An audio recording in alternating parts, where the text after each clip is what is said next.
In the coming week, the airwaves, well, they'll be swamped with the words impeachment inquiry. The center of this new impeachment inquiry. We call it an impeachment inquiry. Before launching an impeachment inquiry, House Speaker Nancy Pelosi announces an impeachment inquiry. The government whistleblower who set off the impeachment inquiry. We really only have one topic to discuss. Here's a live look at where the high-stakes hearing with the acting director of national intelligence. What is in that whistleblower's complaint? It is in the Constitution. Secretary of State Mike Pompeo subpoenaed for Ukraine documents. These past 10 days in September may prove pivotal. Key moment in the impeachment battle. What I think has shifted is sort of the moral implications inside the Democratic caucus. Donald Trump will leave Congress, in my view, no choice but to initiate impeachment. Oy vey, as my loving grandma used to say. Don't get me wrong, we have a corrupt president. Not exactly breaking news. Should he be impeached? Yeah, for about 25 things. But do you need me to tell you that? Do you need Status Coup to cover this wall to wall? I don't think so. But let me tell you something else that's very scandalous. The fact that Flint, Michigan still does not have clean water 5.5 years later. The fact that Newark, New Jersey, Pittsburgh, Milwaukee, Cleveland, parts of Florida, parts of California, parts of Massachusetts, Detroit. So the residents have had to bear this burden of the city screwing up, the state screwing up. So this issue about water is a growing crisis in the Midwest, if you ask me. And many other cities in America also have water problems. Another scandal. Black men continued to be executed by the police in the United Corporations of America. So it's many inconsistencies that's in the situation. So we know, that it's plain out murder. I understand or have some understanding of police culture, that they like to protect their own. For years and decades, it's been an open season for black men. After they dragged him for several feet, they put him back on the ground face down. Another scandal. State parties all over the country, Democratic state parties, are screwing local progressive candidates, just like the DNC screwed Bernie Sanders in 2016. Another scandal. Fracking and these crude oil, natural gas, totally unnecessary, totally toxic pipelines are being built at a record rapid pace, and there are fighters on the ground getting no media coverage. Since when is profit more important than water? When is profit more important than people? So if you want 24/7 Trump, 24/7 impeachment, 24/7 Ukraine, 24/7 Russia, whatever other scandal of the day, not your guy. But if you want on the ground, in the field reporting of the actual, true, long-lasting, happening way before Trump scandals in America, become a member. StatusCout.com/join for as low as a cup of coffee a month. StatusCout.com/join. Help us build the media revolution.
We go out in the field. We've been all over this country in the last 2 years.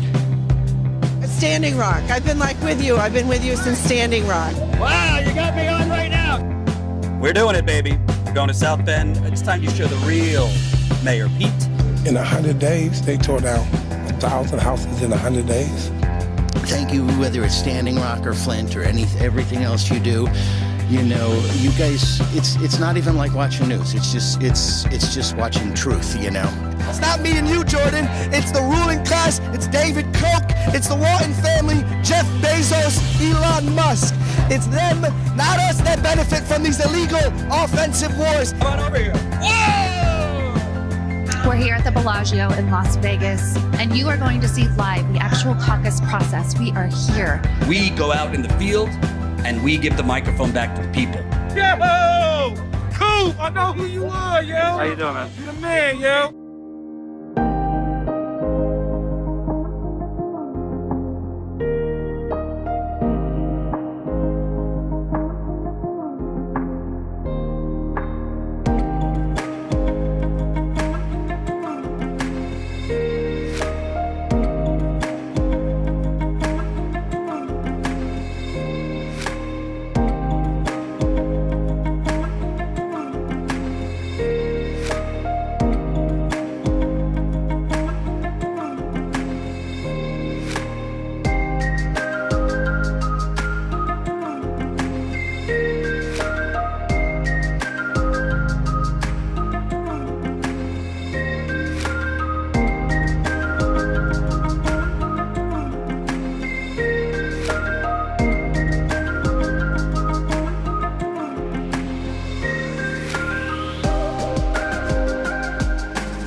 Unmarked pills, okay. Ooh, essential oils, purification. Oh, peppermint, la la la. Love it. I am worried about Jordan, testing positive. He doesn't have any breathing difficulties right now, but he definitely has a cough that's been really bad and that's been hurting his chest.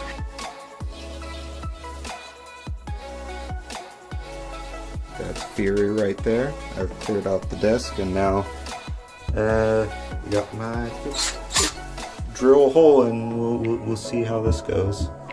Hopefully well. I know a general idea of what I want, essentially, so I'll try and get all this down to about a minute, get the main points, especially I got 2 videos at least for Flint. The bottom line is, it's Sunday morning. I'm preparing for my Sunday live stream, which usually takes me about 2 hours to prepare for before the live stream. And I got an email from a viewer. Hey guys, Jen Dice here with a behind the scenes video. First of all, thank you so much for being a member. It's because of you guys that Jamal and I are able to be here. We can't thank you enough. It means just the world to us.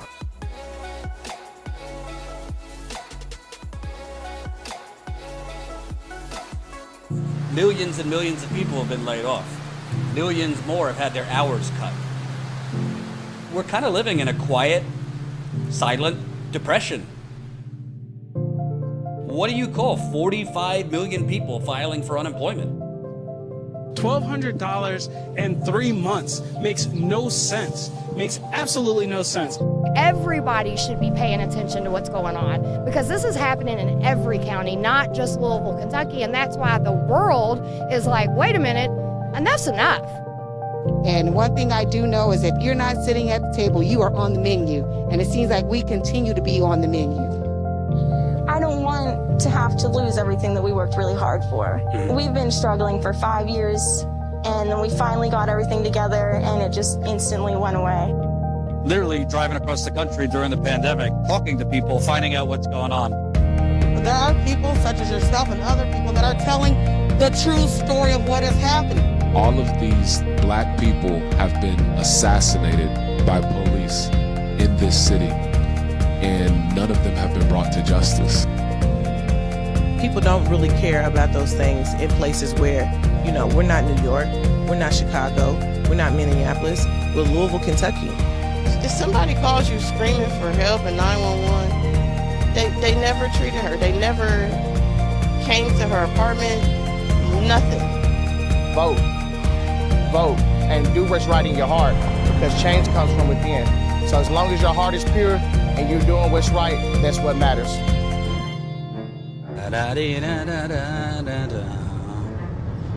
Once upon a time, there was truth in journalism, where brave men and women gave voice to the voiceless. But then the corporations bought the journalist, poisoning the news that we are fed. With those tainted sources, all we ever ate was a steady diet of status quo. This hijacked narrative is the truth of mass suffering, injustice, and corruption throughout our land.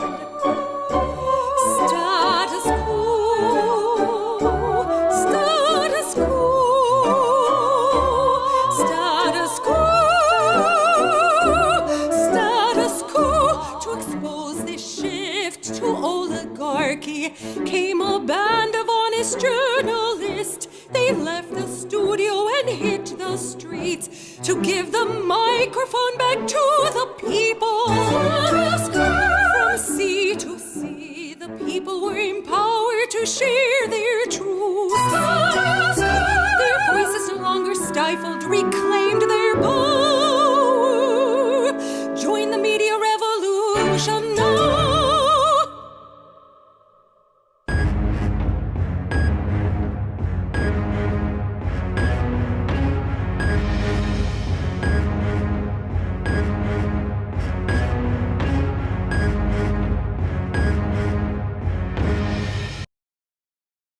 What up, what up, what up? Jordan Sheridan live in my new studio.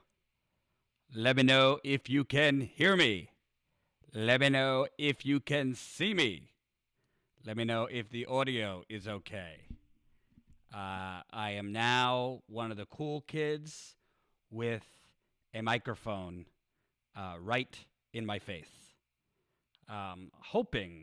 Hoping, because it costs a hell of a lot of money to set up this studio.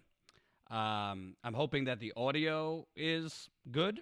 I'm hoping that the echo that I was experiencing when I first tried to go live in my new house is good. As you could see, I have my green screen behind me. But the flag will come back into play. Lickety split. You can't see it right now, but old Status Coup friend Ty, he came over yesterday, and audio low. Let me raise it. Ty came over yesterday. Let me know if the audio is better now. Ty came over yesterday and helped me put up, I guess they call it sound blankets, to basically block the walls so there would be no echo. So I'm basically in 4 corners of sound blankets around me to avoid the echo. We got this mic to help the audio. So let me know. No right channel audio. Hold on.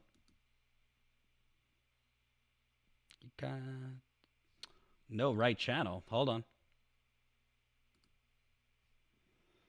Do, do, do. Do, do, do. Do, do, do. Let me know how that is. Let me know. 1 2 1 2 1 2 1 2. Let me know how the audio is there. Do, do, do. Only left channel audio. 1 second.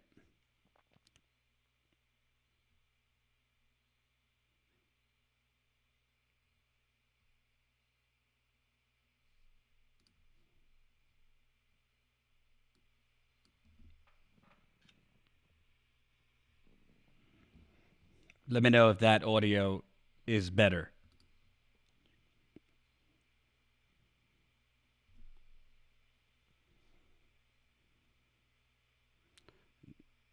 No right side, huh? Ay. Hold on.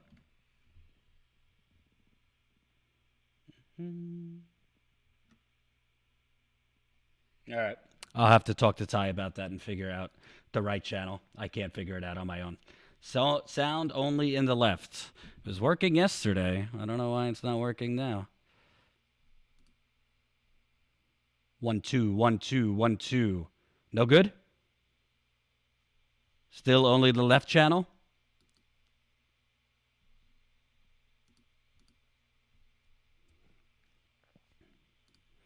Let me think. How do I duplicate in the right channel through OBS is the question.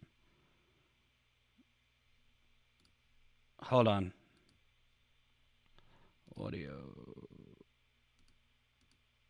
All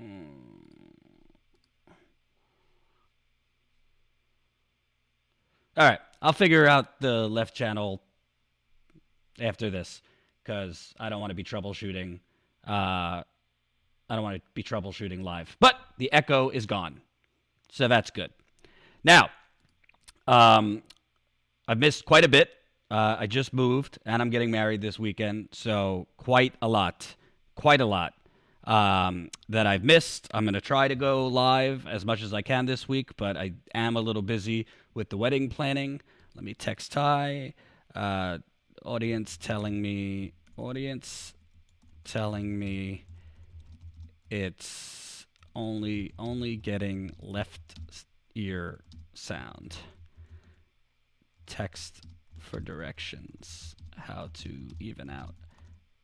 I don't get service if you call. So try to go live as much as I can this week. I am getting married on Sunday, so a lot of hectic stuff going on with that. I just moved, so a lot of hectic stuff going on with that. But I wanted to start, and remember, smash that like button. Smash it into smithereens. The more people that press the like button, the more people that will see this very live stream. I wanted to start with the fact that we are now 80 days since the $600 unemployment expired. Remember that $600 expansion for the unemployment expired. That was on July 26th. It has been 80 days that people who were relying on this, hold on.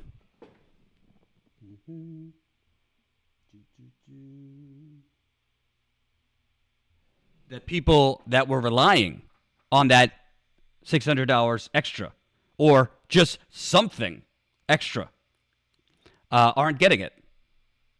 And Trump, who is basically bipolar on the issue, not that I don't take that illness seriously, but 1 minute he wants go big, huge stimulus. The next minute, McConnell and the Republicans and Trump say, we're only giving you X amount. Well, Trump has increased his rate to 1.8 trillion.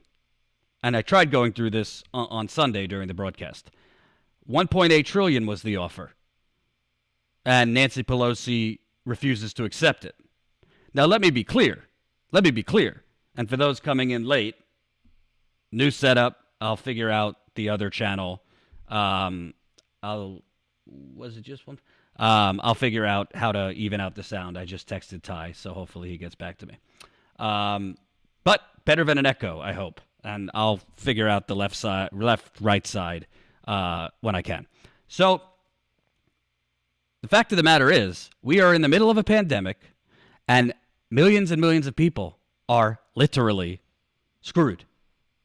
But you don't really hear much about that in the corporate media because the fixation is Trump's deteriorating more and more into psychopathy. I mean, I don't even think he's a sociopath now. He's a psychopath if you've been paying attention to his actions of the last 2-3 weeks. So the Amy Coney Barrett hearings are going on. And all the focus is on Amy Coney Barrett. And that's, of course, important. She's most likely going to get rammed through. I think she's very likely the deciding vote in overturning Roe versus Wade. I'm just keeping it real. We've heard the stuff about her being I guess you could say, the Handmaid's Tale and her. Jen covered it yesterday. And by the way, this is a super chat, so I appreciate all super chats. I got one in the beginning. Oh, thank you, Tanya H. 20 pounds in the super chat. Appreciate it. Keep them coming. We need it. And I'll be talking to you a little bit later about Status Coup and some things we're talking about here between Jen and I, because times are tough. Times are tough for Status Coup. I'm just being honest. So what's amazing to me is during a pandemic, 80 days later, people have no unemployment. I just did a call out on Twitter. Hey, looking for stories of folks unemployed for 6 months or longer amid coronavirus. We'll be talking about this on the live stream. I mean, just look at these. I've been unemployed since March. Benefits run out in 2 weeks. Unemployment has only been paying out 25% of my usual income.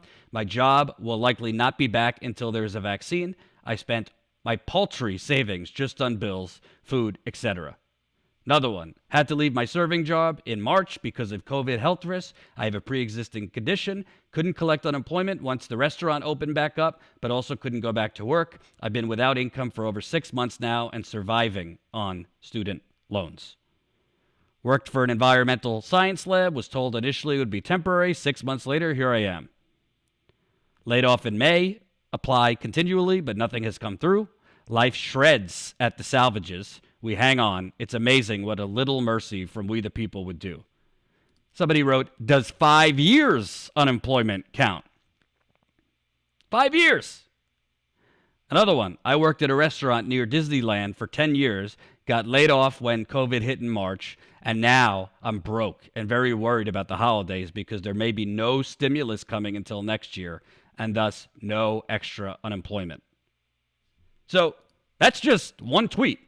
If you look on Reddit, the stories are brutal. We have suicides increasing during this pandemic. But you really wouldn't know. You really wouldn't know any of this if you were watching CNN, MSNBC, the New York Times, the Washington Post. Do I think Trump should have been covered as far as having COVID? Do I think Trump should be covered as far as his administration being absolutely insane and reckless in relation to COVID? Yeah, I do. But the fact of the matter is, we are in a economic crisis. We are in absolute desperate times. But Nancy Pelosi is refusing just to accept the 1.8 trillion offer that Trump has offered. And by the way, to be clear, I don't think 1.8 trillion is enough. I think Trump and the Republicans' offer is pennies compared to the level of the crisis. And I am normally not an advocate for just take what you can get politics. I am not an advocate for incrementalism. I am a go big type of person. But right now, it's 3 weeks before the election, and people need something. They can't survive.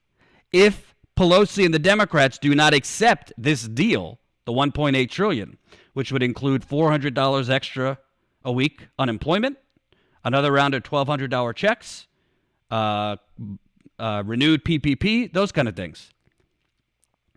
What are people supposed to do? Tell me, what are people supposed to do?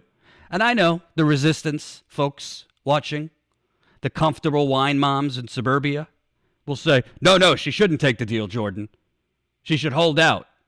Yeah, well, the people saying that are probably not on the brink of economic collapse or homelessness. The people saying that are probably pretty comfortable.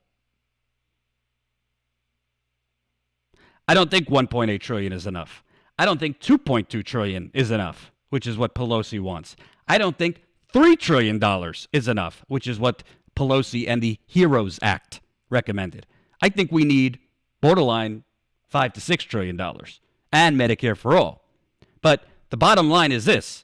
If they don't accept now, there's not going to be any further stimulus until potentially either a Trump re-election or a Biden election. And judging by Obama's stimulus, it's not going to be enough, whatever Joe Biden proposes. You got the holidays coming up. You have people desperate that have not had that $600. They haven't had any federal stimulus. I shit you not. Excuse my French. Swear jar. Thank you for the super chat. Donald Smead, $10. Keep it coming in the super chat. And I'm going to talk about Status Coup in a little bit. Have a frank, authentic discussion with you about, frankly, our financial issues right now. So I'm just going to keep it real with you. And we'll talk about that a little bit later. So keep those super chats coming if you can. Smash that like button. Hope you like my new setup with the green screen and the studio. Hope the microphone's working. Ty, who set this up, told me he just texted me back saying he's hearing it in the left and the right. So I hope it's working for you now that you're hearing it in both sides. But Ro Khanna agrees with me. Here's Ro Khanna. People in need can't wait until February. 1.8 trillion is significant and more than twice the Obama stimulus. It will allow Biden to start with infrastructure. Obama won in 2008 by doing the right thing on TARP instead of what was expedient. Make a deal, put the ball in McConnell's court. I don't agree with everything he just wrote, but what I agree with in this case, $1.8 trillion is better than nothing right now if you are literally economically on the brink of collapse, if you are literally on the brink of homelessness. So my thoughts are, oh, by the way, Andrew Yang also said it's not a perfect deal, but Pelosi should accept the deal. So why aren't they accepting the deal? Why aren't they accepting the deal? And to be clear, this is not a cheerleading for $1.8 trillion. This is not me saying, oh, thank you, President Trump, you're wonderful. The bottom line, they don't want to hand Trump a victory. It is all theater. Pelosi's not interested in making a deal before the election. And it's you, the people, who are suffering. After my wedding, which is this weekend, by the way, keep those super chats coming for the wedding. Not that this is going to the company, not my personal piggyback, but it is my wedding, so you could leave a super chat. And to answer, unfortunately, I will not be streaming my wedding, but maybe we'll make some members-only clips Maybe we'll make some members-only clips from the wedding, just for our members. statuscoup.com/join. We're hurting. Not going to lie. I'll talk about it later. We're hurting. We've dipped under 1,700 members. So sign up. statuscoup.com/join. statuscoup.com/join. So they won't accept the $1.8 trillion. Again, it would give $400 extra in unemployment. It would give another round of $1,200 checks, PPP money, some money to states and local governments, some money for contact tracing. They won't accept it because they don't want to hand Trump a victory. By the way, don't think that Biden and his campaign aren't involved in the decision not to make a deal.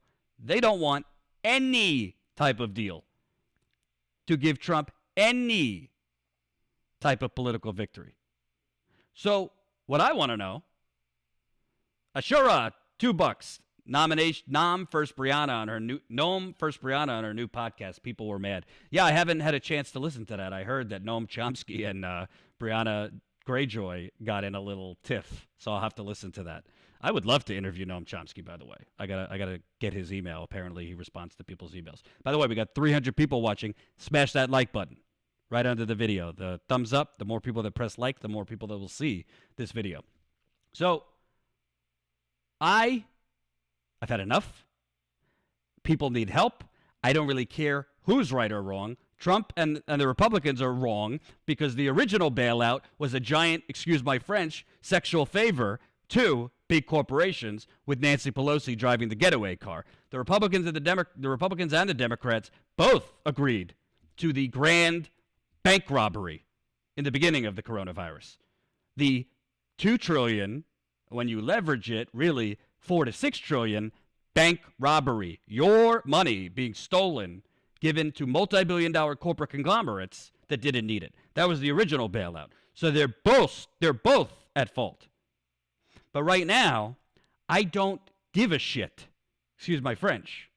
I don't care if $1.8 trillion is enough or not.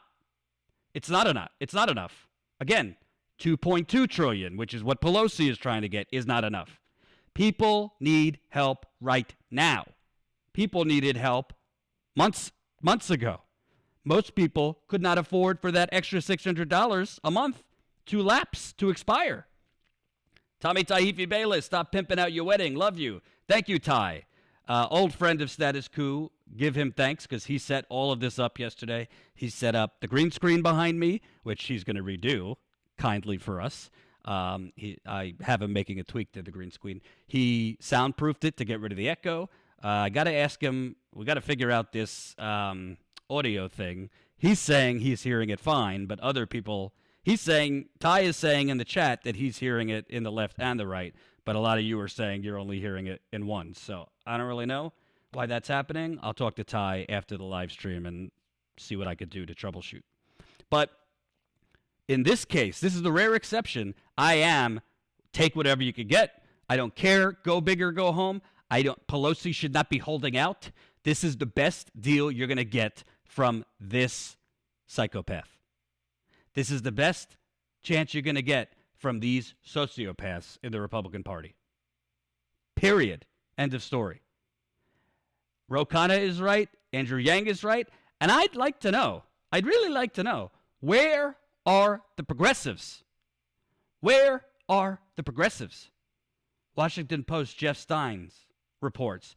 He talked to a Democrat member of Congress today who suggested that progressives, I assume, we're talking Alexandria Ocasio-Cortez, Ilhan Omar, Rashida Tlaib, who else is in the squad, are not publicly breaking with Pelosi on stimulus, in part because it's unclear where the Republican demands are for a liability shield will end up, meaning blanket liability for employers to recklessly endanger their employees' lives with coronavirus and not be held liable legally. Added that would be an unacceptably high price given worker safety. Okay, well, can Congresswoman Ocasio-Cortez come out and say that? Could Congresswoman Rashida Tlaib come out and say that? Could Congresswoman Ilhan Omar come out and say this? And say, we should accept the deal if liability shields are not in there. 1.8 trillion is the best we're going to get right now. People desperately need help. We should have it at $600 a week, but we'll take $400 a week. This president is likely on his last legs politically. He's probably getting wiped out of office pretty soon. We'll get to that in a little bit. We need those $1,200 checks. And by the way, I don't think any of this is good enough because the original sin was the giant corporate bailout of the coronavirus bailout. But we are where we are. That passed. People are desperate. And I don't care to play with people's lives by Nancy Pelosi holding out for $2.2 trillion. Her daughter tweeted out last night, Christine Pelosi, basically accusing Andrew Yang, who, like, I'm not part of the Yang gang. He's not, he's better than Trump, obviously. He's better than Biden. They're actually calling Andrew Yang sexist. They're calling him sexist for telling Pelosi, stop playing politics and accept the deal. I mean, this identity politics is out of control. Out of control. Ashura, $2. I can't join the coup since I'm not at my desktop. Okay. Well, I hope you can at some point. Tommy, I read yours. Keep those super chats coming. And I'm going to have a little bit of an announcement as far as the GoFundMe in a little bit. So stay tuned. Keep smashing that like button. 322 people. And the thing that blows my mind, and this is all connected to the current Supreme Court nomination, and I already have people attacking me. Jordan, stop attacking the Democrats during the Supreme Court nomination. Amy Coney Barrett is a risk. She's a threat. She's a danger. Yeah. I don't know if people understand this term. Look it up in the dictionary. It's called nuance. You can have two thoughts at the same time. I think Amy Coney Barrett is incredibly dangerous. I think she's lying through her teeth. I think she is a religious zealot who wants to get on that court to be the deciding vote in overturning Roe versus Wade. That wouldn't happen right away, but it potentially could happen with her as a Supreme Court nominee. Justice. I also think it's over. She's going to get through. The Democrats didn't do what they should have done weeks ago and taken every procedural route to block this. And frankly, this is an illegitimate process. They shouldn't have showed up for work. They shouldn't even be at the hearing. They blocked Obama because it was an election year. Democrats should do the same things, but Democrats don't have a spine, so that's why they don't. But I want to show you this clip, which I thought was particularly interesting, because my mind works differently than most of the resistance. The resistance was cheering for Amy Klobuchar yesterday because she took it to Amy Coney Barrett, that Amy Coney Barrett is going to, help overturn the Affordable Care Act. Let me play this for you. And keep pressing that like button. Share this live stream. And if you're new, subscribe to this channel. Press the subscribe button right there. Here we go. Every candidate does that, but not this guy. We have a president who has fired or replaced 5 inspector generals, Senator Grassley, who has fired an attorney general, an FBI director, and is now going after their replacements. We have a president who divides our country each and every day. He has called our military suckers and losers. He's refused to condemn white supremacists, and he has the gall to hold up a Bible as a prop in front of a church instead of heeding its words to act justly. And now he says this election will end up in court. Why, Senator Cruz? Does President Trump matter? He is putting the Supreme Court in place, in his words, to, quote, look at the ballots, end quote. Well, I won't concede that this election is headed to the court because you know at home exactly what the president is up to. That's why you're voting. That's why you are voting in droves. Why are you voting? Well, you know that your rights, your health care is on the line. You know that they are trying to push through a justice who has been critical of upholding the Affordable Care Act, and they're doing it in the middle of a pandemic. And you can see here in this room the misplaced priorities of this Republican-run Senate. And it's in your hands to change it. Are they working to pass a bill to help Americans to get the testing they need to save their lives? Are they working to help the moms trying to balance a toddler on their lap while balancing a laptop on their desk?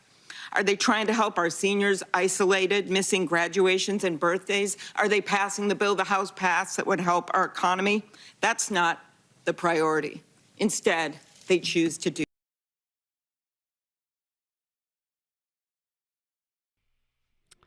So that was Amy Klobuchar, resistance hero, who MSNBC was slobbering over yesterday for that display.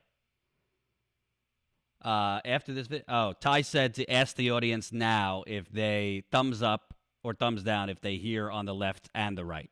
So let me know in the chat if you're hearing now in left and the right. Yes or not? Yes or no? Hearing in one side or both sides?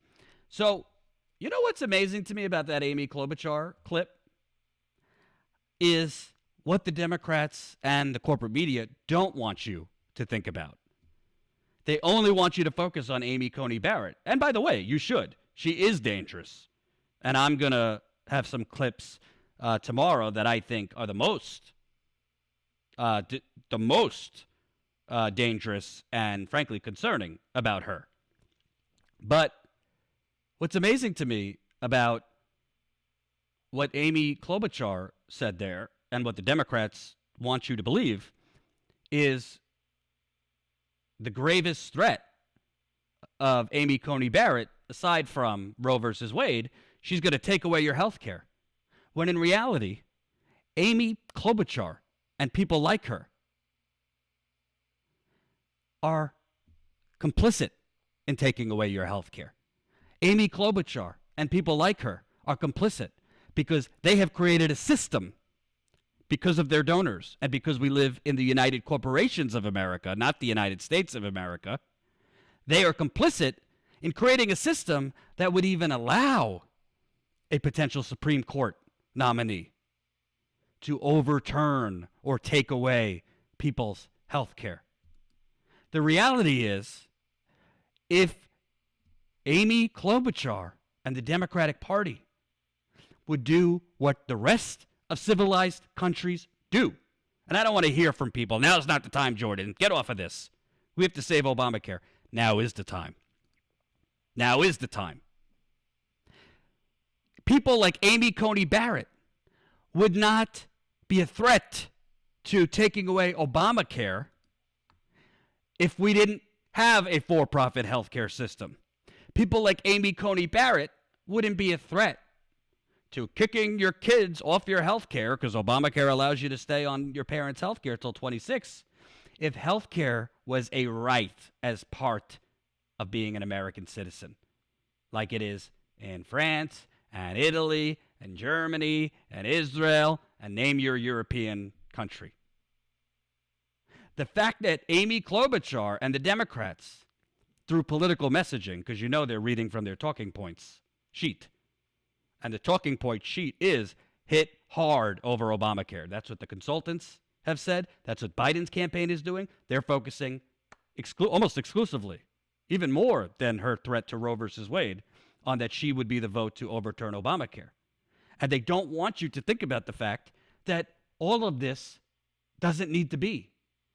She doesn't have to be a threat to your health care, because if we had Medicare for all, is Social Security at threat of being overturned by a Supreme Court justice? No. Is Medicare at threat? Is Medicare at threat of being overturned by a Supreme Court justice? No.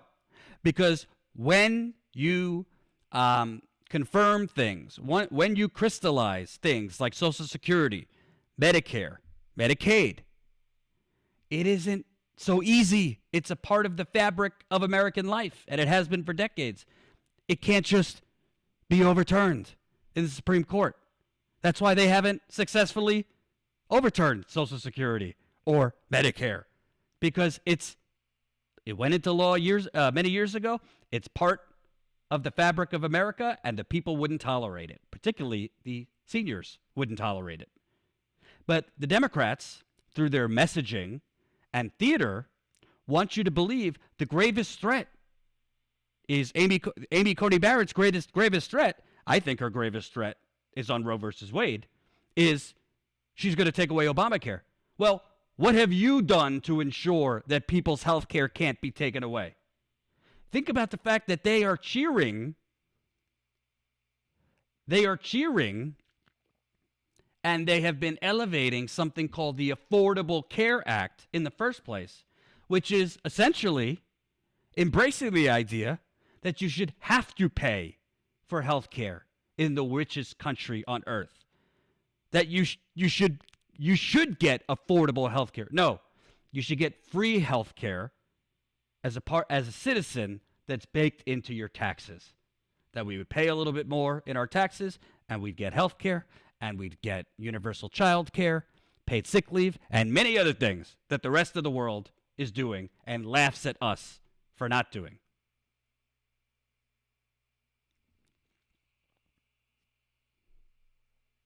So as the MSNBC viewers and the Twitterazzi, as I call them, the Twitterazzi, cheer when Amy Klobuchar gives it to Amy Coney, they don't care because they're comfortable. Their health care is fine. They're getting it through their jobs. They're not struggling. They could pay their copays. They could pay their deductibles. So that's fine.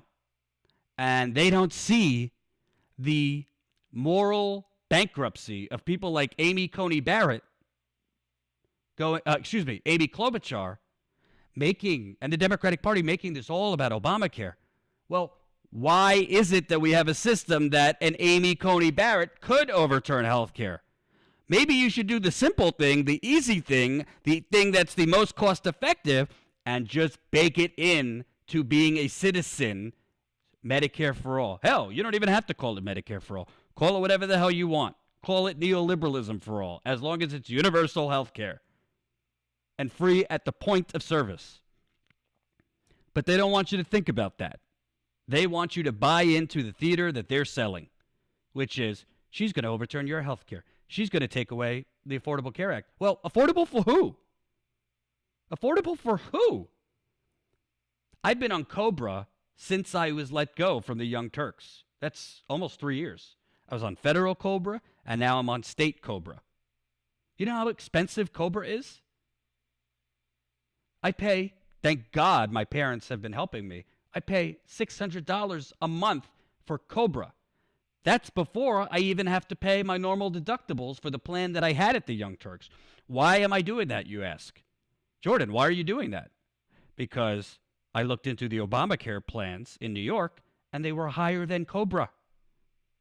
Sure, devil's advocate. Well, Trump's been trying to sabotage Obamacare, Jordan.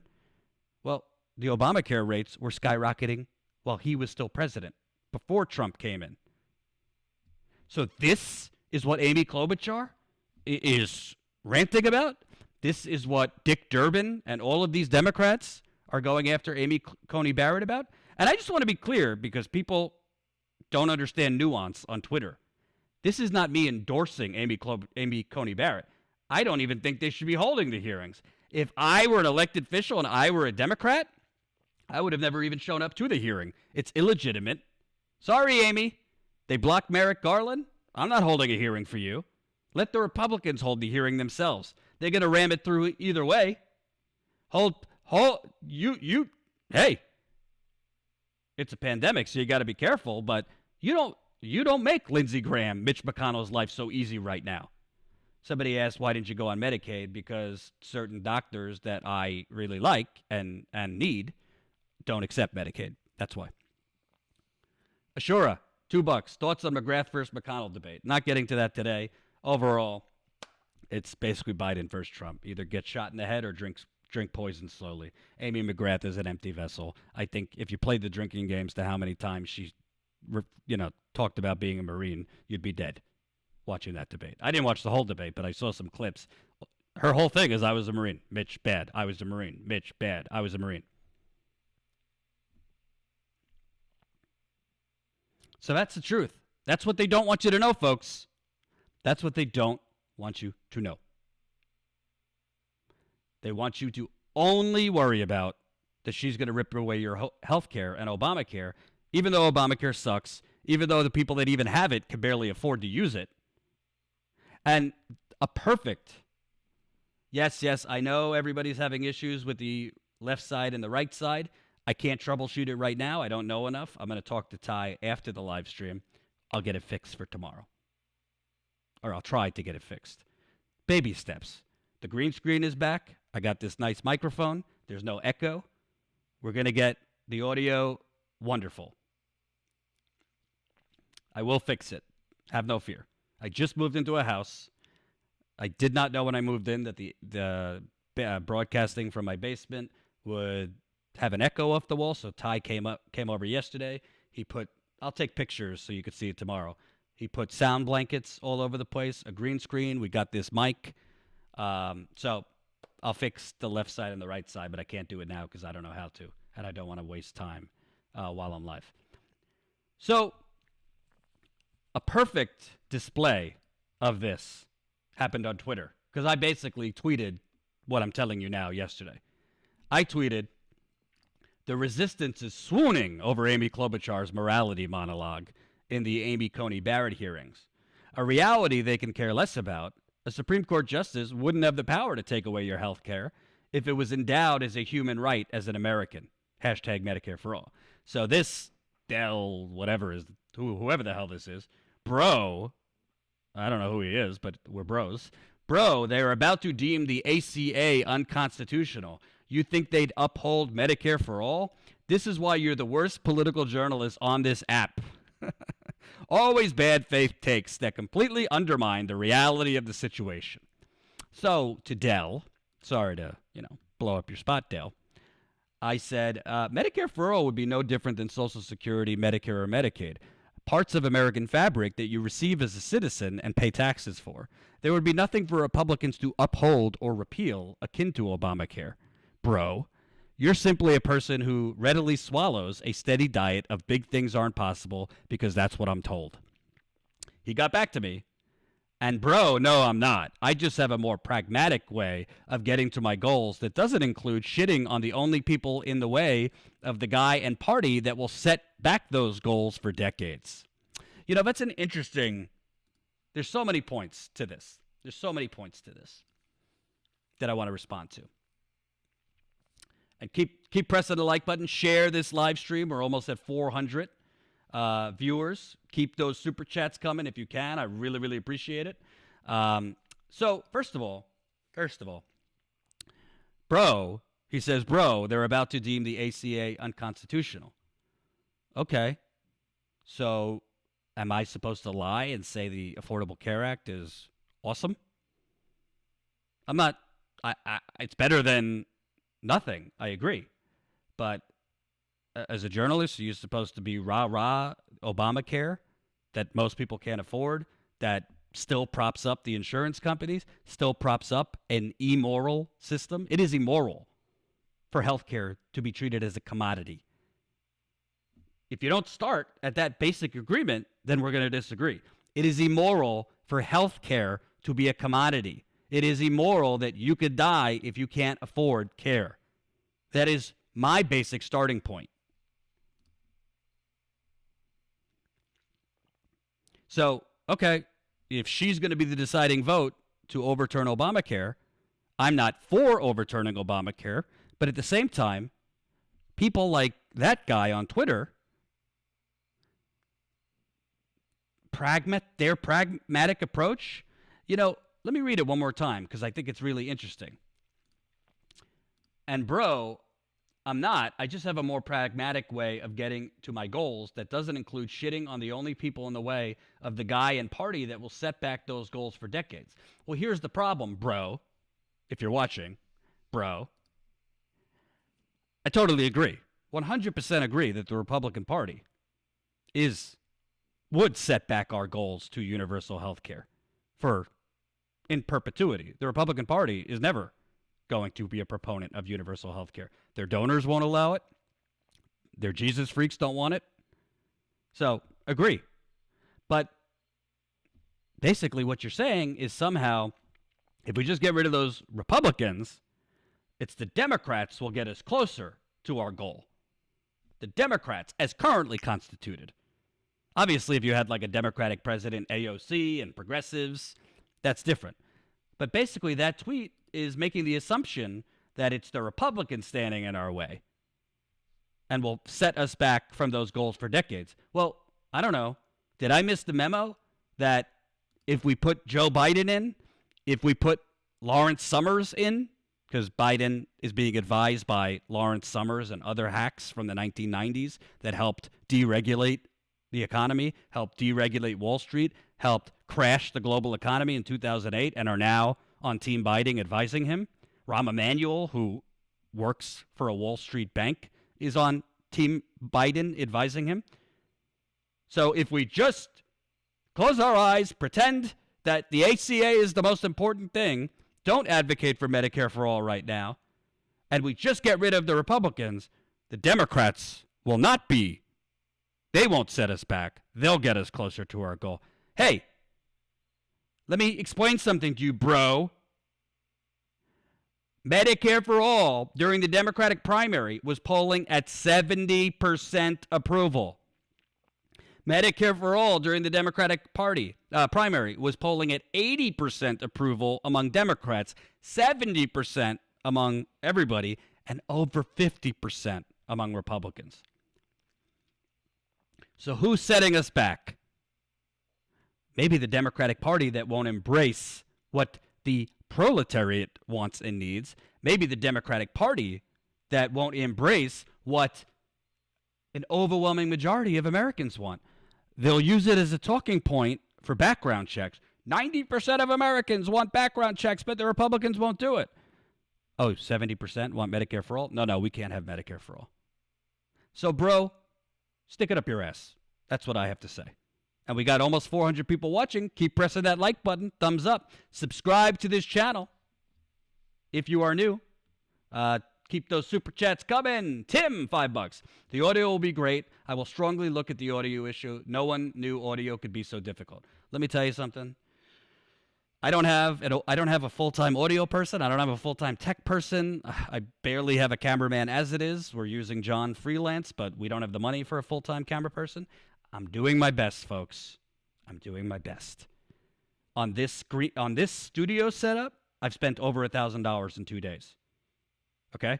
The mic stand, all these sound blankets around me that you don't see. I had to get an audio interface, which costs money. We spent quite a lot of money to get rid of the echo and whatever. Give me a day or two to smooth out the right side and the left side. I appreciate your patience. Another super chat. Gina Gal, $10. Rock on, Jordan. My doctor doesn't accept insurance because he's hoping for Medicare for all. That's interesting. I haven't heard that. So, you will not see this kind of truth in the coverage. It's all going to be Amy Coney Barrett is the devil. I think she's terrible. I think she needs to go. I don't think she should be confirmed. I don't even think the Democrats should be holding the hearings. Why are you even there legitimizing it? Because you have no fucking spine. And oh, by the way, because this is all connected, folks. As the Democrats will not accept the $1.8 trillion that Trump and McConnell are offering. Again, I said it at the beginning, $1.8 trillion isn't enough. But right now, the election's in 3 weeks. If they don't accept this, people that desperately need help are not getting that help, possibly till February.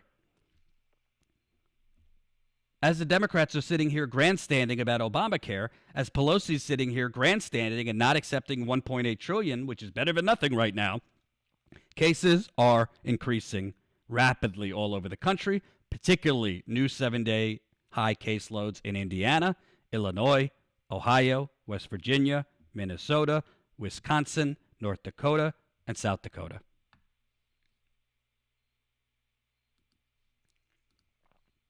And to be clear, because I think my audience understands nuance, but the masses seem not to. I ain't a Republican. And I'm also not really a Democrat. I actually just, in registering in my new area, I won't reveal where I'm living, but in my new area, I just registered Green Party. The Republicans are awful, but just being less awful than the Republicans is not bringing us to the promised land. People are desperate. I've been reading. If you go to Reddit and just type in r/unemployment, it is like a suicide hotline. I'm not trying to be funny either. People are talking about wanting to kill themselves because they are so desperate and the rescue choppers are not coming. They've been sinking like the Titanic, and rescue choppers have not been there.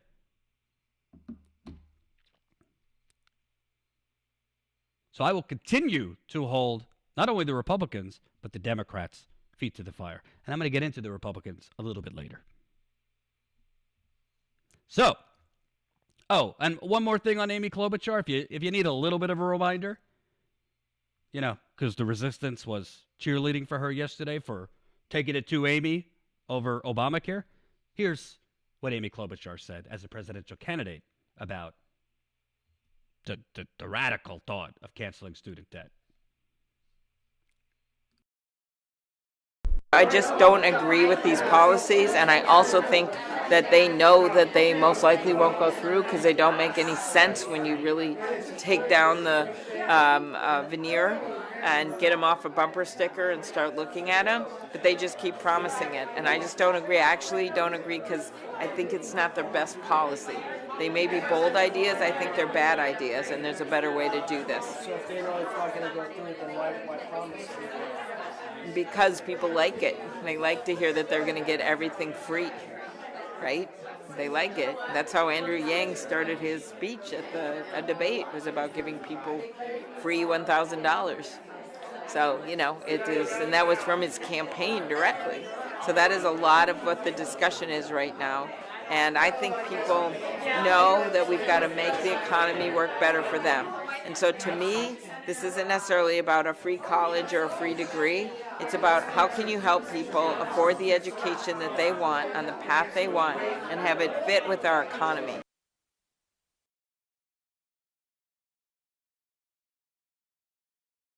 Translated, how can we help people while still making my donors money?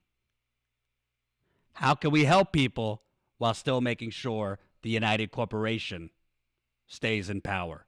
How can we help people while still making sure a greedy for-profit education system thrives? How can we help people while making sure a greedy for-profit healthcare system continues to thrive? Because people just want free stuff. This is who Twitter, Resistance Wine Moms, MSNBC is slobbering over for her theatrics in the Amy Coney Barrett hearing. And by the way, just so you know, this is not some Ashura, this bro is making Jordan mad. I am mad. Thank you for the super chat. Just so you know, this is not like a theoretical thing, folks. I mean, here's just a couple examples. Hunger lines in Texas. Rosario Cespeda never asked for help with food until the pandemic hit. I'm a hairstylist. People now know they can go a long time without doing anything to the hair, she said, sitting in her car at a mass food distribution event put on by the San Antonio Food Bank. The number of people scheduling appointments is a fraction of what it was before. There's no work. There's no income, she said. At least we for sure have food, she said, motioning with her hand to the hundreds of cars surrounding her in the parking lot of an unused stadium. Every other week, it's converted as a food line. This is Texas. Here's San Francisco. One of the most gentrified cities in America, by the way. Thank you to Jeff Bezos, Mark Zuckerberg, and gentrification because of Silicon Valley. The line for food in the Mission, famous district in San Francisco, stretches, twists, and doubles back for 14 blocks. Even though everyone knows the distribution of food boxes doesn't start until 10 a.m., the line at the food hubs run by the Latino Task Force every Monday, Wednesday, and Friday begins to form at 6:30 in the morning. By the end of the day, approximately 2,000 heavy boxes full of food are sent home to people in need. By the end of the week, 7,000 boxes will be distributed. When people get in line for food, a volunteer hands them a numbered ticket, which helps to keep track of the number of boxes given out, as well as ensures that people stay in their spot in line and do not receive multiple boxes of food. The lines on a recent Wednesday created an astonishing maze through 14 blocks. Oh, Haiti, you ask? No, not Haiti. Oh, Zimbabwe? No. And I'm not mocking those countries. But this isn't third world. This is America, which has become third world. And these food lines are escalating as the Republicans put on their freak psychopath show, refusing to wear masks. I'm going to get to Lindsey Graham, Mark Meadows, Trump. Refuse. Their answer is to try and give corporate liability waivers to corporations. They don't want to give any money for states and cities because we don't want to help Democratic states and cities. I mean, just Google it. There are dozens and dozens of stories like that with increasing food lines all over the place. Jen, who just did great reporting. She was in Portland for us, L.A. She went to a houseless area where the houseless live in a little tent area in Portland. They weren't even aware of coronavirus. The local media, they don't have TVs at their houseless area. The city was still coming in, doing their sweeps, which happen at a lot of houseless tent cities where the city comes in, Democratic mayor, by the way, and basically just takes houseless people's belongings and kicks them out. During a pandemic, they were doing this in Portland. Go check out that interview that Jen did. It's just unbelievable. It's just unbelievable.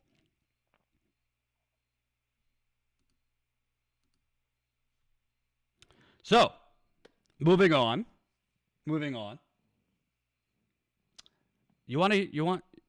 Can you stomach another story about greed, hypocrisy, and total moral bankruptcy? Can you stomach one more, folks? And I just want to make an announcement real quick. Apologies if the screen's going to go black for a second, because I didn't have a chance to load this before the live stream. But Thursday night, the people have been asking, when's the next members call? Thursday night, baby. Join Jen and I for our monthly members call. This is the pre-wedding call. We're not getting married, not Jen and I, but my wedding. This is the members call before the wedding. So be there Thursday, 7:30 Eastern Time, 4:30 Pacific. You know the drill. If you're a Status Coup member, you can become a member for as low as $5 a month. You will get the Zoom link. We were doing this before Zoom was a thing, before the pandemic. We were doing it on Zoom.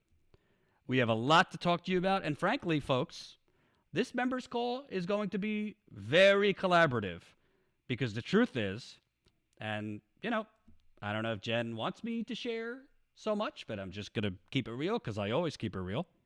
Status Quo is hurting a bit. We are hurting a bit. And we need ideas to give us a little economic shock therapy. I don't want to only focus on the bad, but because of COVID, we have lost now nearly 300 members. For those of you that remember, after the campaign, we had grown to almost 2,000 Status Quo members. Unfortunately, because of people losing their jobs, having their hours cut, understandably, we're not mad or upset that people have had to cancel. We completely understand. But I'm waking up every morning, I'm checking the Status Quo email, and I have at least 3 or 4 emails every morning. Hey, sorry, I need to cancel. Lost my job, hours getting cut, hope to come back later. Totally understand. But we are a business. We're not a charity, and we need to grow to stay alive. So we are definitely going to talk about it on the members call because we need ideas. We need ideas to grow.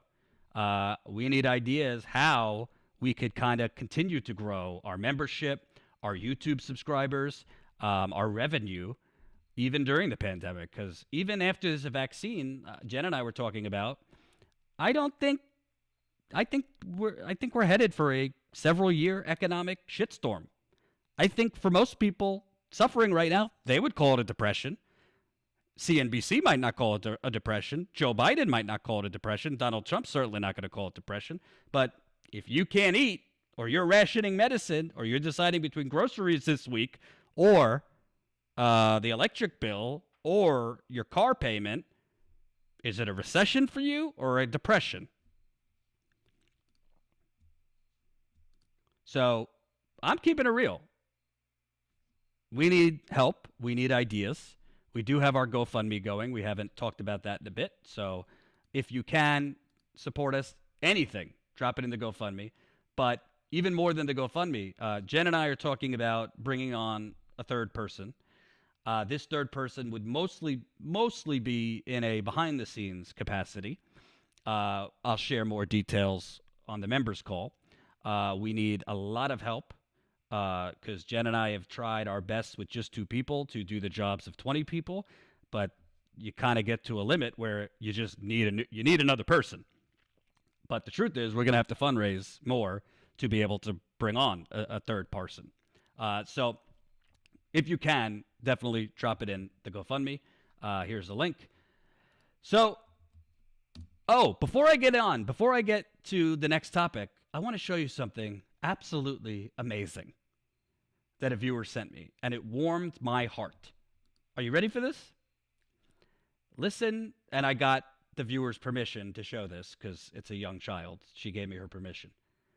Listen to Lily from Henderson, Nevada, sing the Status Coup anthem, the opera song, and wish my fiance a happy birthday. Status Coup, Status Coup, Status Coup, Status Coup. The people hit the streets to give the microphone back to the people. It's almost not Enon's birthday. Happy birthday. Happy birthday to you. Happy birthday to you. Happy birthday, dear Non. Happy birthday to you. Happy birthday to you. Happy birthday to you, dear Non. Yay! Trump has coronavirus.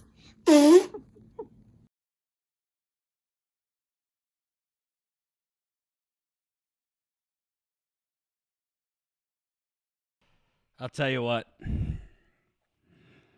I mean, my fiance is certainly a little more baby crazy than I am, but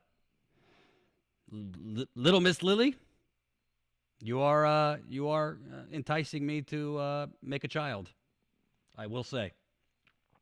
That was the cutest thing I've ever seen. Thank you. We will certainly probably use it in marketing at some point. But that is Lily. She's the daughter of a Status Coup viewer. They live in Henderson, Nevada, right out of Las Vegas. So thank you, Lily. Really, really appreciate it. Do I have the other picture also? Oh, my God, there was a beautiful picture from a viewer. I don't have that yet. I'll show you that tomorrow. So thank you. If you're watching Lily and her mother, thank you for that. It brightened up my day. So I want to get to this because, honestly, I'm about to get angry. And keep pressing the like button. Please. Keep pressing the like button. Holy cow! Anonymous, $200 just now in the GoFundMe. Whoever you are, and I'll be able to see later, and I'll thank you because I could see behind the scenes who it is, but when somebody puts an anonymous on GoFundMe, you can't see. Thank you so much. That is so helpful and generous. $200 from anonymous. Also, thank you to another anonymous, $20 40 minutes ago. Kelly Elaine, $20 5 hours ago. Thank you. Appreciate it. And by the way, I will be doing my Sunday live streams. My marathon live streams will be starting again soon. Not this Sunday because I'm getting married this Sunday. Feel free to drop in a GoFundMe for the nuptials. I do like to say nuptials instead of nuptials. I know it's not correct, but I'm going to keep saying nuptials because that's how I like to say it. But thank you to Anonymous. Keep it coming. And please keep those GoFundMe donations coming. Like I said, we are, we can't bury our head in the sands. We are struggling a bit because of the virus and coronavirus, and we do need help to grow. So we'll be talking about that and other things on the members call this Thursday. Again, join us for the members call, 7:30 Eastern Time, 4:30 Pacific on Thursday night. So I want to get to this. I want to remind you, I did this a couple weeks ago. You know that show Shark Tank? Which is a good show. I've watched it before. You know there, Jordan doesn't know what sex is? Okay. I don't know how to respond to that, but I know what sex is. So what's amazing to me, there's a show, Shark Tank. It's entertaining. And there's a villain on the show, Kevin O'Leary, if you know who I'm talking about. He's bald. He's a Canadian. He's a greedy motherfucker. He's kind of a nasty motherfucker. He's kind of known as, kind of one of the sharks that is kind of the most cutthroat, kind of the least personable, someone you wouldn't want to go have dinner with. So I showed you a couple weeks ago his utter moral bankruptcy related to the PPP program. If you don't remember what I'm talking about, let me show you. This was Kevin O'Leary in April when the pandemic started on whether people like him, multi-billionaires, and their companies should be able to dip into the government PPP program meant for small businesses. Kevin O'Leary on whether he should and his company should get small business money meant for actual small business owners. For companies that may not need it in the moment today, but maybe they think they need it later. Sort of, how do you think about that? Well, I listened to Mark's comments. You know, I have a lot of respect for Mark. We've been working together for a decade, even longer, and we never agree on anything, and we don't agree on this either. You have a fiduciary responsibility when the government lays out a program to use it, because you have no idea how long this pandemic is going to go for, when or if there'll be therapeutics or a vaccine. You just don't know. And to say that you can give to a franchisee that has less than 500 or whatever the employee count is and not make sure the brain of the franchise business is kept intact, that's the HQ, makes no sense to me whatsoever.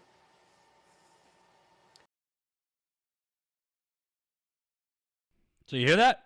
In April, Kevin O'Leary, the shark, Kevin O'Leary, Shark Tank. Yeah, of course, greedy millionaires and billionaires like me and our companies should try to raid the PPP program and get that PPP money. Of course we should. This is America. We have a fiduciary duty, he said. We have a fiduciary duty to try and get that PPP money to our shareholders. Well, Mr. O'Leary, he was singing a different tune. He was singing a different tune just a couple months later. Let's take a look. What was the tune he was singing a couple months later on whether the PPP program should continue?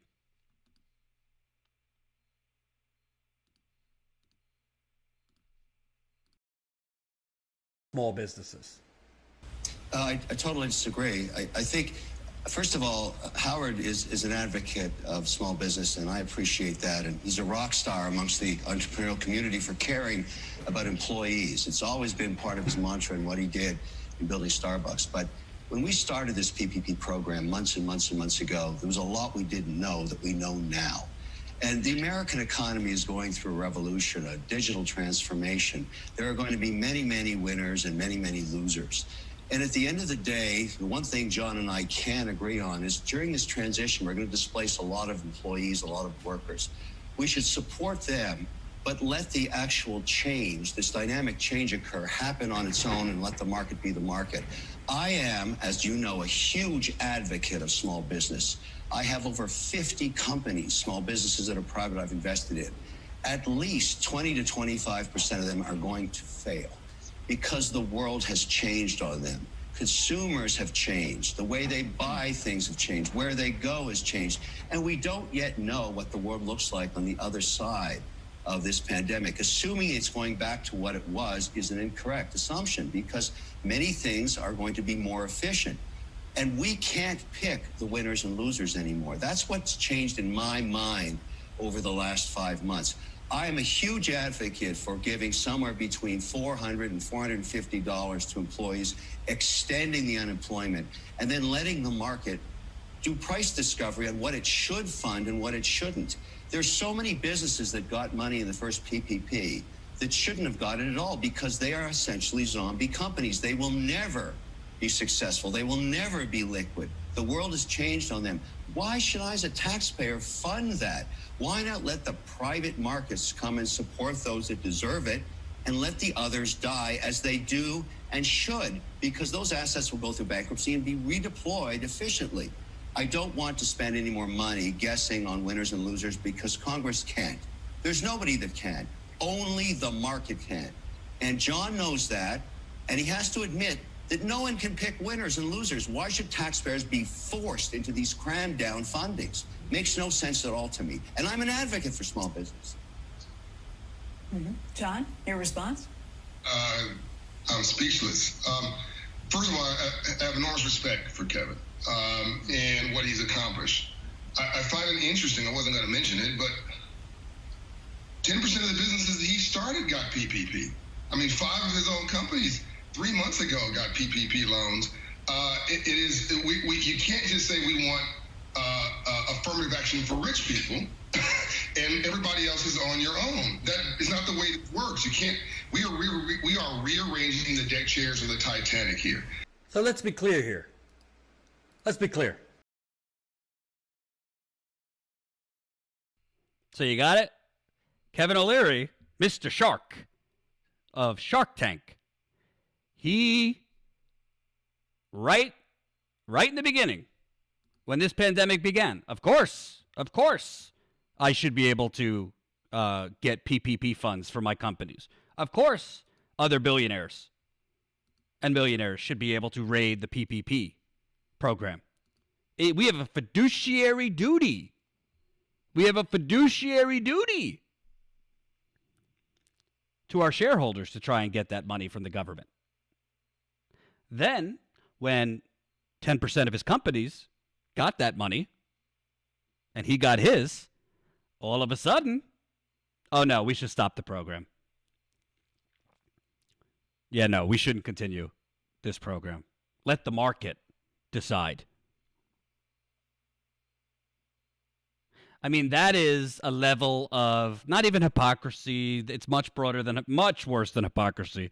Not even greed. It's much worse than greed. That is a hubris, a brazen hubris that maybe is only rivaled by somebody like Donald Trump in terms of the economic greed factor. But he ain't done, folks. He ain't done. Let's hear Kevin O'Leary's new suggestion today on how to move the economy forward. Do I believe in bailouts of any kind? And the answer is yes. I would like to take care of people, not shareholders. So I would prefer to have a transitional support of unemployment for those that are leaving industries and sectors that are out of favor, like movie theaters, like certain restaurants that are never going to come back, like airlines, like cruise ships. I don't care about their shareholders. They made that investment, and unfortunately, that investment didn't work out. Happens to every shareholder. That's why you need diversification. But for people, I would like to see a $400 a week support for the next 14 months. We don't need the $1,200 check to everybody anymore because a lot of those people have now found work again. I'd rather support those that do not have a job. There's nothing worse than someone saying, I'd rather stay unemployed, the government's giving me free money. That doesn't make sense either. So 400 should work.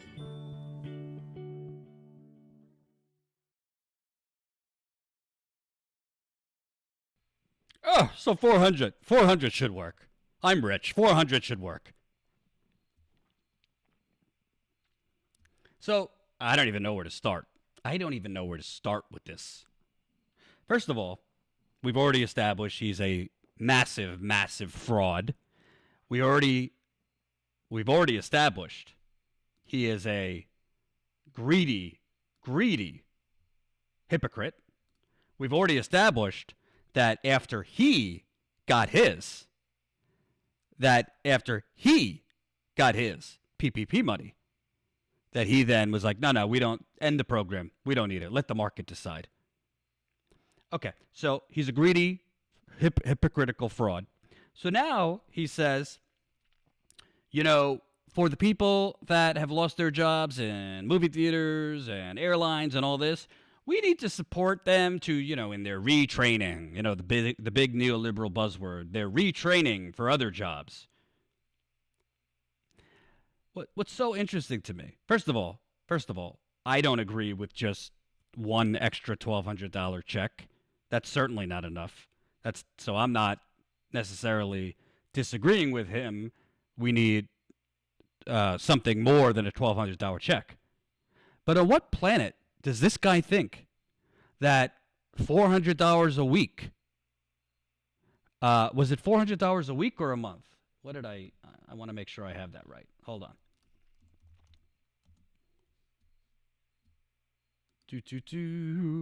Kevin O'Leary.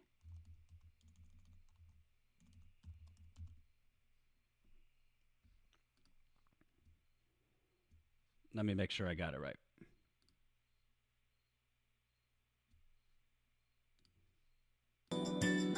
I would like to take care of people, not shareholders.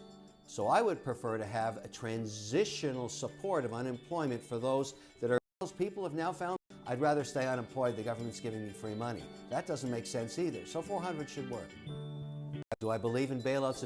I get questioned all the time. Do I believe in bailouts of any kind? And the answer is yes. I would like to take care of people, not shareholders. So I would prefer to have a transitional support of unemployment for those that are leaving industries and sectors that are out of favor, like movie theaters, like certain restaurants that are never going to come back, like airlines, like cruise ships. I don't care about their shareholders. They made that investment. Okay, so he's saying $400 a week. So let me ask you a question. Seriously. If for the next 14 months,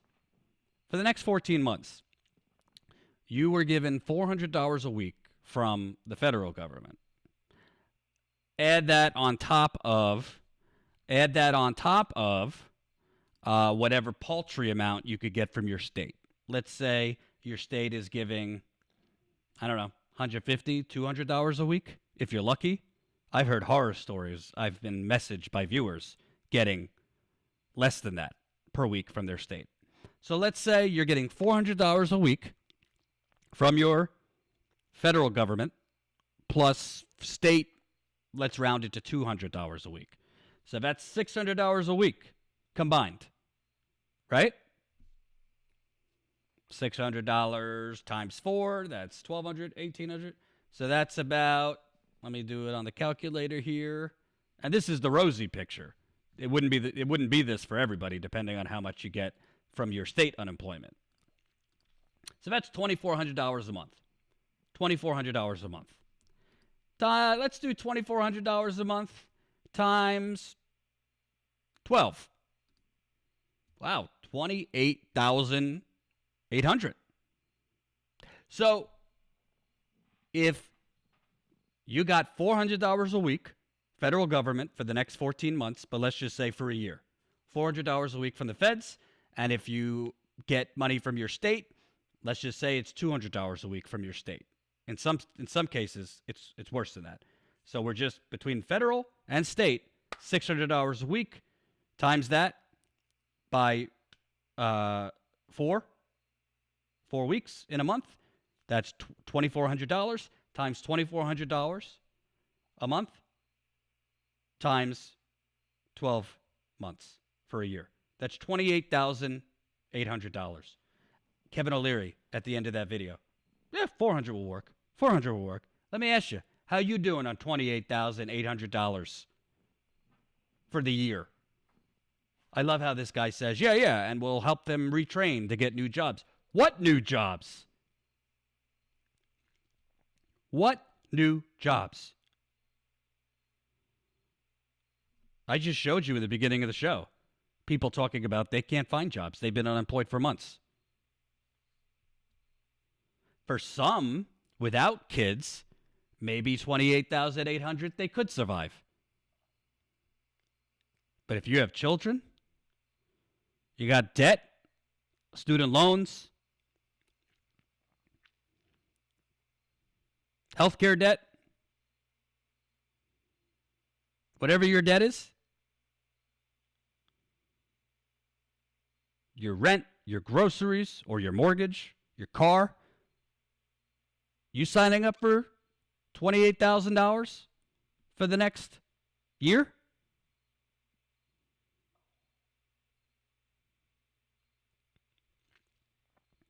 $2,400 times 52 weeks. I don't know what planet you're living on. 2,400. 2,400 a month, right? Times 12 months. That's $28,800 a year. So I don't know where, Mrs. Carter, you got to the $124,800 a year. I think you need to go back to math class. No offense. Love you, though. Besides the fact that it is outrageous that CNBC and ABC, they elevate these morally bankrupt people like Kevin O'Leary, who hoard, steal PPP money for themselves and their companies. This guy is a billionaire, and he stole PPP money that was meant for small business owners, that was meant for my parents who own a jewelry store, a small jewelry store, or your parents, or you who own an appliance store, or whatever, a barber shop. He stole that money, took it for himself. After he and his companies got that money that was meant for struggling small businesses, he has the audacity to say we should end the program. And now he says, yeah, $28,000 a year, that should work.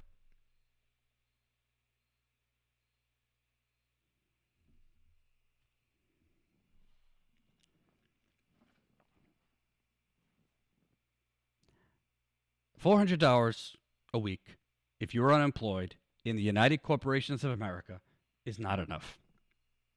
It's not. Frankly, $2,000 a month UBI is not enough either. If you live in New York City, Chicago, LA, San Francisco, Portland, I mean, you name it. Philadelphia, DC, is $2,000 a month enough? It's better than nothing. But what this guy is advocating for, after he got his, is essentially take your poverty and enjoy it. Take your poverty and be happy. Take your poverty and deal with it. You know what he should be advocating if he actually gave a shit about his fellow citizens and man and woman? For the United States government, even though we don't have a government, we have the United Corporations of America. He should be advocating for the United States government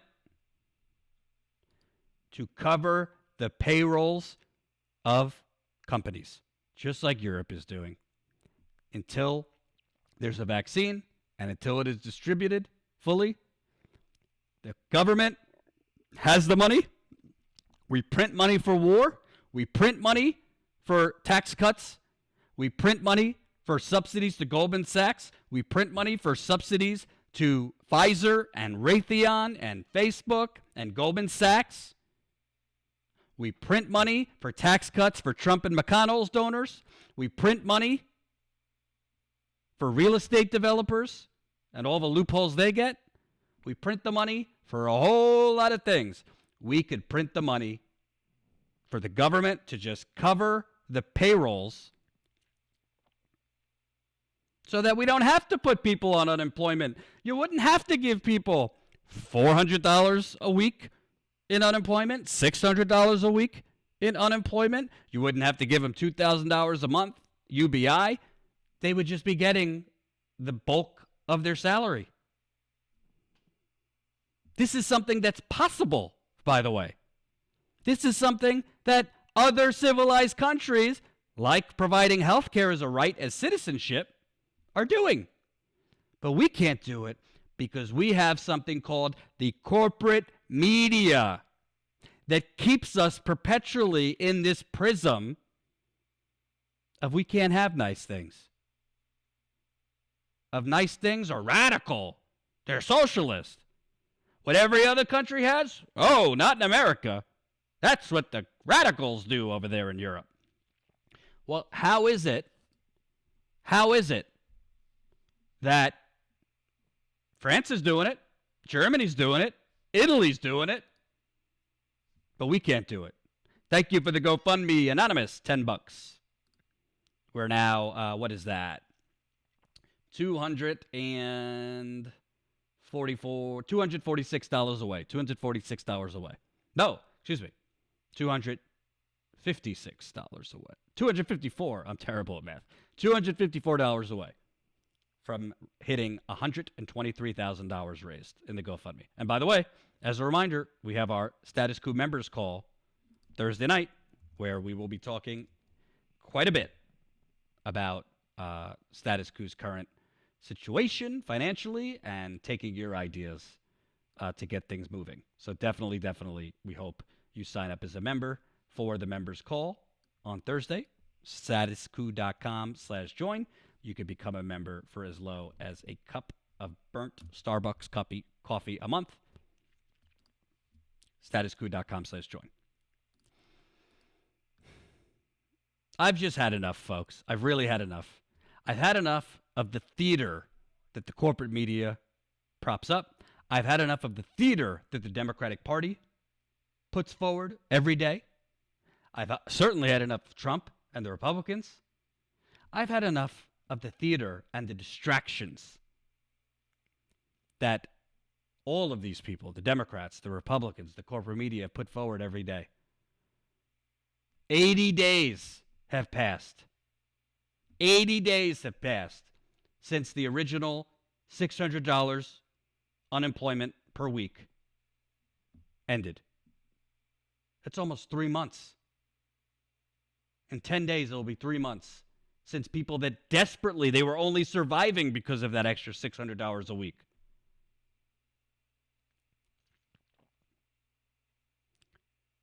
They haven't had anything from the federal government in almost 3 months. Meanwhile, CNBC is allowing Kevin Greedy, morally bankrupt O'Leary to do videos telling us, be happy. You should be happy with your $400 a week, i.e. $28,000 a year when you add the $400 a week he's proposing for the federal government to whatever shit sandwich you get from the state. It's not going to be every state. In different states, you'd get different from your state unemployment. But if you're getting $400 a week, like I said from the feds, let's say you're getting $200 a week from your state, that's $600 a week, $2,400 a month, times 12 is $28,000, a little over $28,000. People should survive on $28,000 during a pandemic with, by the way, without universal health care. These people are unemployed. So They don't have health care through their job. They should survive on that while you, Kevin O'Leary, raid the PPP program that was meant for small businesses. For your businesses, go fuck yourself. People like Kevin O'Leary should be sent to the political guillotine. To be clear, I'm not endorsing him being sent to a real guillotine, but a political version would be nice. All right, folks, I really, really appreciate it. It was great to be back today. I hope you're liking the green screen. I will talk to Ty. I will figure out the audio to make sure that it's smooth on both channels. It's probably an easy fix, but I don't know what the fix is, and I didn't want to troubleshoot it while I'm live. Couple quick reminders. We have our members call this Thursday, so I hope you could sign up. If you can't, we totally understand. It's tough times for everybody, but you could become a member to Status Coup for as low as $5 a month. And you get perks, including our monthly members call through Zoom, as well as other behind-the-scenes videos. We really, really appreciate the GoFundMe donations. Like I said, I'm just going to be honest, and I'll elaborate more on the members call. Jen and I will elaborate more. It's been tough. It's been a tough go at it the past couple months because of coronavirus. A lot of networks wouldn't just be honest with you and tell you. I mean, we've lost quite a lot. I mean, we were almost at 2,000 members. Now we're under 1,700 members. That's how many members we've lost. So on the members call, we're definitely going to be looking for your ideas, how to grow things, how to overcome what probably will be more losses in membership during the pandemic, how to get our content and Status Coup out outside of YouTube, get new eyeballs. Jen and I are talking about really, really committing to doing this podcast, a once-a-week podcast or a twice-a-week podcast, and focusing on podcasting in addition to the daily live streams. So a lot of things are on the table, and I look forward to getting your ideas in the members call. Thank you for watching. I look forward. I will be live tomorrow, and I'll see you tomorrow. Bye-bye.